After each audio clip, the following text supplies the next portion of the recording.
अस्सलाम वालेकुम जी स्टूडेंट्स, क्या हाल चाल है? ठीक है। तो आज का जो हमारा टॉपिक है वो है रिपल टैंक। रिपल टैंक किस लिए इस्तेमाल होता है, इसकी डेफिनेशन क्या है, और जब ये लॉन्ग क्वेश्चन में आएगा तो आपको इसके पॉइंट्स बनाने हैं, बुलेट्स बनानी है, जिसमें डेफिनेशन, इसकी कंस्ट्रक्शन के साथ आप इसकी डायग्राम देंगे, उसके जो पार्ट्स हैं, जो इसका अपरेटस होता है प्रैक्टिकल में, उसको लिखेंगे। फिर आप आएंगे इसकी जो कैरेक्टरिस्टिक्स हैं, किसके लिए स्टडी करते हैं हम, इस रिफ्लेक्शन के लिए यूज़ करते हैं, उसकी एक्सप्लेनेशन देंगे, लॉ ऑफ रिफ्लेक्शन देंगे, जिसमें point angle of incidence should be equal to angle of reflection. फिर आप रिफ्लेक्शन पे बात करेंगे, रिफ्लेक्शन की डेफिनेशन देंगे, उसकी डायग्राम देंगे। फिर डायफ्रैक्शन पे बात करेंगे, हेडिंग दे के, द बेंडिंग और spreading of waves around the sharp edges और कॉर्नर्स ऑफ ऑब्स्टेकल, उसको हम लोग डायफ्रैक्शन बोलते हैं। ये नया फिनोमेना है, जिस तरह ये एक्सप्लेन हुआ है।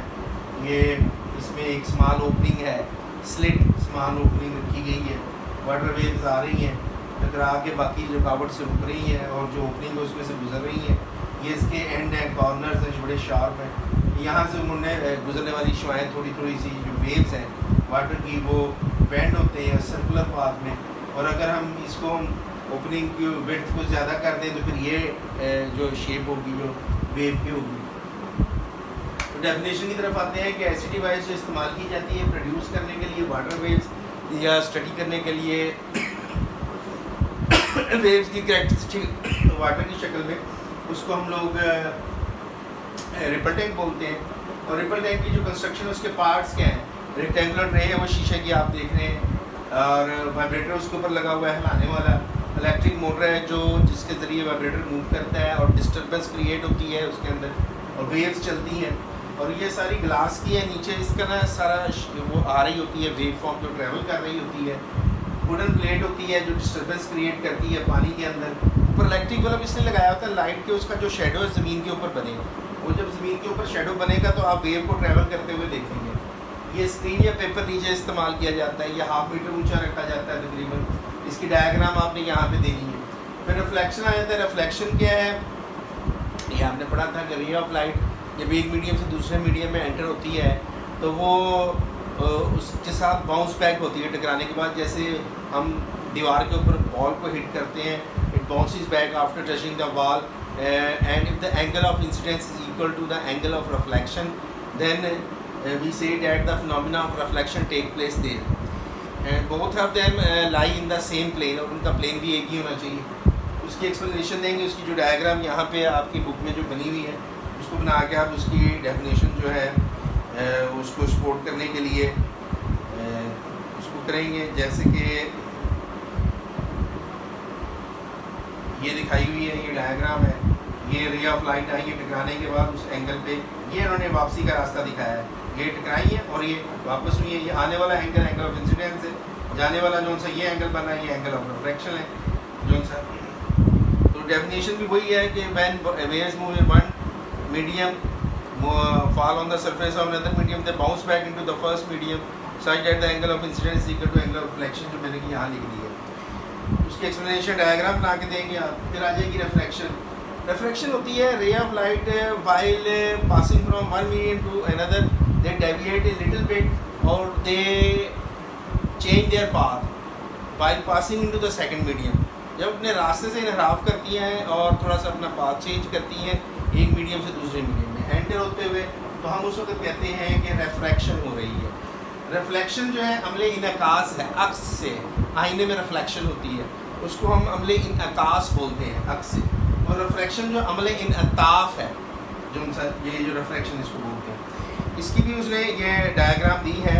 ये देखें, ये रिफ्रैक्शन हो रही है, एक मीडियम से आई है दूसरे में पास होते हुए अपनी डायरेक्शन को थोड़ा सा चेंज कर रही है, ये रिफ्रैक्शन। तो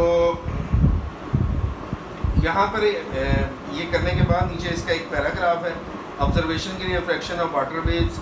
हम ऊपर वाले एक्सपेरिमेंट को इस तरह रिपीट करते हैं कि बाउंड्री डीप और शैलोर वाटर में वो कोई ना कोई एंगल बना रही हो वेव फ्रंट के साथ। अब ये शैलोर वाटर क्या होता है? शैलोर वाटर होता है जो कम गहरा पानी होता है, जो जिसकी डेप्थ थोड़ी कम होती है, उसको हम शैलो बोलते हैं। तो ये पैराग्राफ यहाँ से आपने देखना है। और साथ डेफिनेशन उसने कर दी है कि मैंने wave from one medium enters into the second medium at some angle it direction of travel changes, यानी deviates little from its original path. This deviation of light और waves from its original path is known as refraction. इस अमल को हम refraction बोलते हैं। तो फिर उसने इसमें रुकावट रखी, ऑब्स्टेकल रुकावट को कहते हैं, इस तरीके से कि इन दोनों के दरमियान जो सेपरेशन है, जो डिस्टेंस है रुकावट का ऑब्स्टेकल का, वो जो वेव लेंथ है वाटर वेव की उसके बराबर है। एक वेव और दूसरी वेव के दरमियान जो डिस्टेंस होता है वो वेव लेंथ कहलाती है, उसके बराबर है। और ये स्मॉल स्लिट या ओपनिंग जो दो ऑब्स्टेकल के दरमियान है उसमें से जब गुजरती हैं तो हर डायरेक्शन में फैलती हैं और सेमी सर्कुलर पैटर्न बनाती हैं, जैसे ये बनाया है नीचे, ये सेमी सर्कुलर है, निसफ दायरवी जिसको हम बोल सकते हैं, सेमी सर्कुलर वो पैटर्न बनाती है।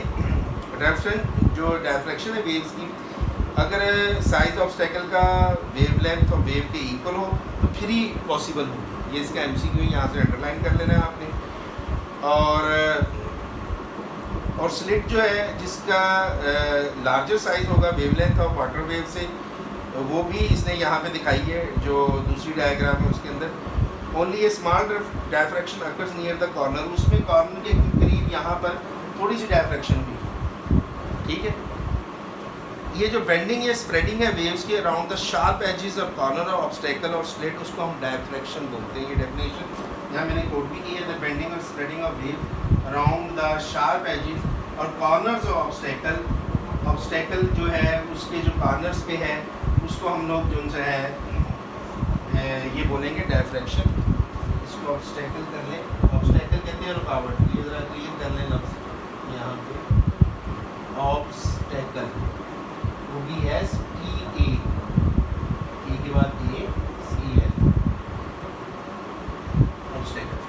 तो ये है आपका ये रिपल टैंक, ये आ जाता है लॉन्ग में, इसके पॉइंट्स बना के लिखने हैं आपने, डेफिनेशन लहदा देनी है, कंस्ट्रक्शन है, कंस्ट्रक्शन के बाद इसकी डायग्राम आ जाएगी। तो ये जो लॉ फॉलो करते हैं, इसका यूज़ कहाँ पे होता है, यूज़ जो वही है कि स्टडी करने के लिए प्रैक्टिस, ये इसका यूज़ है। इसका प्रिंसिपल क्या है वो आपने डिस्कस करना है, वर्किंग प्रिंसिपल क्या है उसको देखना है, या इसकी वर्किंग को देखना है। तो ये आपका जो है लॉन्ग क्वेश्चन इस तरीके से तैयार होगा। इसमें सबसे इंपॉर्टेंट जो है SHM का है, सिंपल हार्मोनिक मोशन का, उसके बाद दूसरा नंबर इसका है।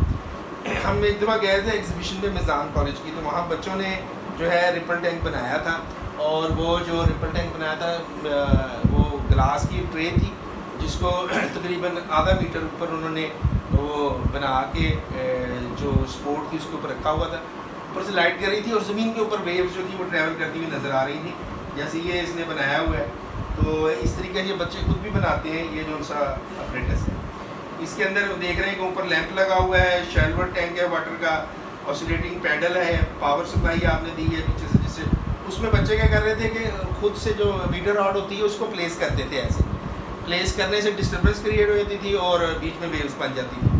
तो ये भी इसका एक मेथड है जो सा, अगर आपके पास पावर सप्लाई ये सारा अपरेटस नहीं है तो आप डिस्टर्बेंस क्रिएट करें and you will observe the phenomena of waves travelling, और उसके जो मुख्तलिफ करैक्टरिस्टिक हैं उसको आप स्टडी कर सकते हैं। तो इसमें कोई चीज़ हो तो फिर देख के मुझे पूछ लीजिएगा।